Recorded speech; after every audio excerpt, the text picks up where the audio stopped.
Movie की शुरुआत में हम लॉन्जबे और डकमस नाम के दो डक्स को देखते हैं जो किसी केज में बंद थे। लॉन्जबे उस केज को अपने टैबलेट की मदद से खोलने की कोशिश कर रहा होता है। डकमस उससे कह रहा होता है कि ये केज तुम्हारी टैबलेट से नहीं खुलने वाली है, और वो जोर से धक्का देता है और उनका केज वहाँ से नीचे गिर जाता है।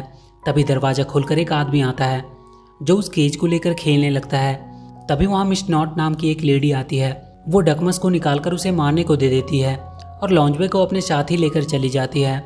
आगे हमें 3 दिन पहले का सीन दिखाया जाता है। लॉन्जबे अपने टैबलेट पे गेम खेलने में बिजी था। वहीं हम लॉन्जबे के फादर पेंगली को देखते हैं जो अपने मास्टर से एंशिएंट कला को सीखने की कोशिश कर रहा होता है। तभी वहाँ उसके पास लॉन्जबे भागता हुआ आता है और उससे पूछता है कि वो लोग उड़ क्यों नहीं सकते, वो कब तक ऐसे ही एक जगह रहेगा। पेंगली उससे कहता है कि वो लोग मैंड्रीन डक हैं और उन्हें उड़ने की कोई ज़रूरत नहीं है। वो उसे कोई नया गेम डाउनलोड कर लेने को कहता है, पर लॉन्जबे कहता है कि अब वो टैबलेट पे कोई गेम नहीं खेलना चाहता क्योंकि वो अब इन सब से ऊब चुका है। वो उड़ना सीखना चाहता है ताकि वो बाकी दुनिया देख सके। पेंगली उससे कहता है कि उसे उड़ना सीखने की कोई ज़रूरत नहीं है क्योंकि यहाँ उनके आइलैंड के पास उनकी ज़रूरत की सारी चीज़ें मौजूद है। तभी लॉन्जबे के पास मास्टर का एंशिएंट बुक नीचे गिर जाता है। लॉन्जबे उसमें पढ़ता है कि हर 100 साल के बाद उनकी दुनिया पे अंधेरे का शैतान आता है जो सूरज की सारी ऊर्जा को अपने अंदर समाने की कोशिश करता है और दुनिया खत्म होने के कागार पे पहुंच जाती है। पर कोई उस अंधेरे को रोक सकता है तो वो है सनडक। पर दुनिया को बचाने के लिए सनडक को अपनी जान गंवानी होगी। लॉन्जबे अपने डैड की तरफ देखता है क्योंकि सबको पता था कि पेंगली ही सनडक है। पेंगली उससे बुक छीन लेता है। लॉन्जबे भी उस बुक की बातों पे भरोसा नहीं करता है और वहाँ से चला जाता है। उसके वहाँ से जाने के बाद वो मास्टर पेंगली से कहता है कि हमेशा वीडियो गेम खेलने से उसके हेल्थ पे असर पड़ेगा। पेंगली उससे कहता है कि जब तक वो गेम खेलता रहेगा वो उड़ना नहीं सीखेगा क्योंकि लॉन्जबे ही रियल सनडक था और इसलिए पेंगली नहीं चाहता था कि उसका बेटा किसी खतरे में पड़े क्योंकि उस बुक के हिसाब से रियल सनडक को अपनी जान गंवाकर दुनिया बचानी पड़ती है। और इसीलिए पेंगली ने इस बात को और किसी को नहीं बताया था सिवाय अपने इस मास्टर के। आगे हम एक मार्केट को देखते हैं जहाँ कैंगा और निक नाम के दो चोर वहाँ के दुकान से कुकीज़ चुराने की कोशिश कर रहे थे। पर तभी वहाँ कॉपर नाम का पुलिस ऑफिसर अपने डॉग के साथ आता है और उन दोनों चोर को पकड़ने के लिए उसके पीछे भागता है। वो सब भागते भागते एक बंद पड़े रेलवे ट्रैक पे जाते हैं, पर अचानक से उस पर ट्रेन आ जाती है और वो सब किसी तरह अपने आप को बचा पाते हैं। उस ट्रेन से मिस नॉट निकलती है जिसकी खूबसूरती देखकर सब हैरान थे। मिस नॉट अपने आप को एक घर में ले जाने को कहती है। उसके पास उस घर की तस्वीर भी थी।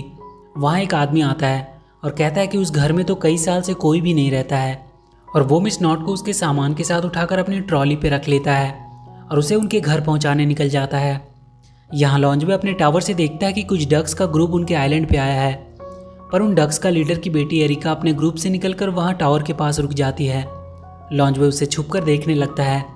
वो सारे डक्स वहीं रुकते हैं। उन सब का लीडर डकमस नाम का एक डक होता है। वो अपने ग्रुप से कह रहा था कि वो लोग सही सलामत हवाई पहुंच चुके हैं। लॉन्जबे वहाँ से उनकी बातें सुन रहा था। वो कहता है कि कैसे डक्स हैं, इन्हें ये भी नहीं पता कि ये हवाई नहीं बल्कि चाइना है। तभी उन सारे डक्स के पास पेंगली आता है और उनका अपने आइलैंड पे वेलकम करता है, पर डकमस उससे रूडली बिहेव करता है और कहता है कि वो यहाँ हवाई में छुट्टियाँ मनाने आए हैं। पर पेंगली उसे समझाता है कि ये हवाई नहीं बल्कि चाइना है, पर डकमस उसकी बातें नहीं सुनता है और उसे वो एक मैप दिखाकर कहता है कि ये हवाई है, वो कभी गलत नहीं हो सकता है। और इसी बात को लेकर उन दोनों में वहाँ झगड़ा हो जाता है। तभी पेंगली का मास्टर उससे कहता है कि उसके सूरज को पंप करने का टाइम हो गया है।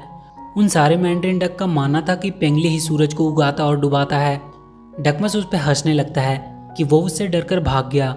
वो अपने सभी ग्रुप्स की आर्मी से कहता है कि वो सब वहाँ पास की क्रूज में आराम करेंगे। इधर मिस नॉट के घर पे कॉपर नज़र रख रहा था क्योंकि उसे वो पसंद आ चुकी थी। तभी वो देखता है कि वो दोनों चोर वहाँ भी पहुँच गए हैं। निक मिस नॉट के घर के बाहर रखे सामान को खोलने की कोशिश करने लगता है। तभी कॉपर आकर उन्हें पकड़ लेता है और मिस नॉट को जाकर बताता है कि ये लोग उसके घर पे चोरी करने वाले थे। पर मिस नॉट उन्हें कॉपर से बचा लेती है और कहती है कि वो इसे छोड़ दे क्योंकि ये उसी के आदमी हैं। कॉपर उन्हें वहीं छोड़कर चला जाता है। वो दोनों मिस नॉट को उन्हें बचाने के लिए थैंक्स बोलते हैं, पर वो उन्हें एक डक की तस्वीर देती है जो लॉन्जबे की होती है और कहती है कि ये एक बहुत ही रेयर डक है और उन्हें वो पकड़कर उसके पास लाना है। वो दोनों कहते हैं कि ये काम वो बड़े आराम से कर देंगे और उस डक को ढूंढने वो दोनों निकल जाते हैं। रात में लॉन्जबे छुपकर एक खुफिया रास्ते के थ्रू उस क्रूज के अंदर पहुंचता है। वहीं डकमस के पास उसकी सेक्रेटरी डून आती है और कहती है कि उसकी डॉटर ने उनके रूल्स को तोड़ा है और उसे अभी तक पनिश भी नहीं किया गया है। इससे उनकी आर्मी को गलत संदेश जाएगा। डकमस एरिका को पनिशमेंट के तौर पे एक रूम में बंद कर देने को कहता है। डून एरिका को उसी रूम में ले जाकर बंद कर देती है जहाँ लॉन्जबे छुपा था। लॉन्जबे अपना सर ढककर भागने की कोशिश कर रहा होता है, पर एरिका उसे देख लेती है और उससे पूछती है कि तुम कौन हो और यहाँ क्या कर रहे हो। लॉन्जबे उससे कह देता है कि वो उसे यहाँ से बाहर